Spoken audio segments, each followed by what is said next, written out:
Hi, this is Politics Girl, and I have a current issue I'd like to discuss. So I keep hearing, why won't Nancy Pelosi just negotiate with the Republicans and sign a relief bill? People are hurting and she's playing hardball with their lives. And I'm hearing this from Democrats and Republicans.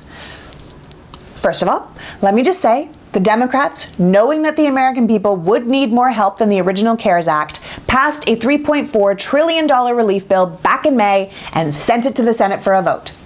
That bill sat on Mitch McConnell's desk for 3 months, collecting dust until Mitch adjourned the Senate for a month-long vacation in August. At the time, Senate Democrats were really vocal that they opposed that vacation and asked to stay in session to vote on the bill. But Mitch closed the Senate anyway. When the Senate was back in September, it was clear that Mitch still had zero interest in taking up the House relief bill, and by September 18th, his focus had completely shifted to the Supreme Court with the death of Ruth Bader Ginsburg.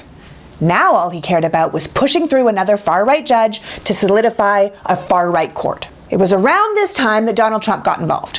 First he said, no deal. Then after seeing his poll numbers, he suddenly wanted a deal. So the White House countered the House's bill with a $1.8 trillion bill that included limited unemployment bonuses, some funding for testing and tracing and state and local funding, as well as another tax break for billionaires, including a 100% tax credit for people who pay private school tuition, and most importantly, liability protections for large corporations. Liability protections are a key Republican provision in any bill that they consider. Liability protections make it so large corporations can insist people come back to work without having put in the appropriate safety measures to protect their workers from the virus. Think of the meat processing plants in the spring when people were working shoulder to shoulder while COVID just kind of ripped through all the employees. In the Republican donor world, people are expendable. Employees can die or get sick on the job. You can always get another person to take their place. What they don't want is a class action lawsuit. Needless to say, that bill was a no-go for the Democrats. And yet, people keep saying, why won't Pelosi take the deal? Isn't something better than nothing? No, not always.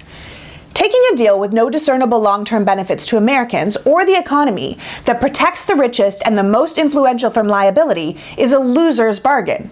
You send out $1,200 stimulus checks, but once that's gone, the bill has basically fixed nothing.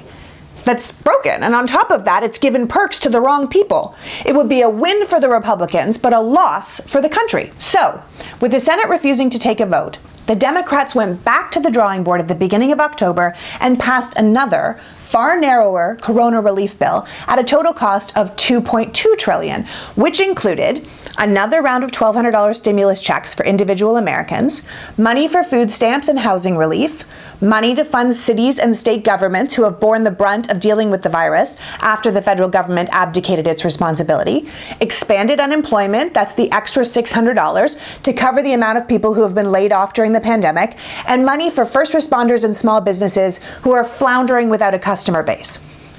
It also included suspending negative credit reporting during COVID so people by no fault of their own who can't pay their car payment or their credit card bill won't get dinged on future credit. And it suspended debt collection for consumers, small businesses, and nonprofits. And then they sent that bill to the Senate. And Mitch refused to take it up.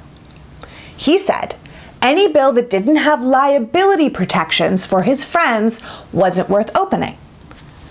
So, Pelosi bypassed the Senate and started to work directly with Treasury Secretary Steve Mnuchin at the White House to come up with another deal.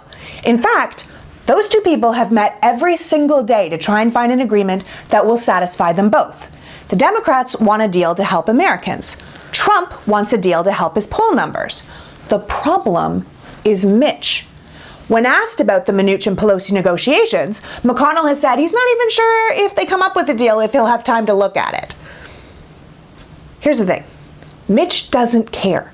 He's too busy jamming through his Supreme Court judge to even consider helping Americans through this pandemic. It's not a priority for him. If Trump wins, he can maybe look at a deal after the election. If Trump loses, he can hang the entire crap economy on Biden and the Democrats. It's a win-win for him and a complete loss for America. So stop blaming Pelosi for Mitch's nihilism.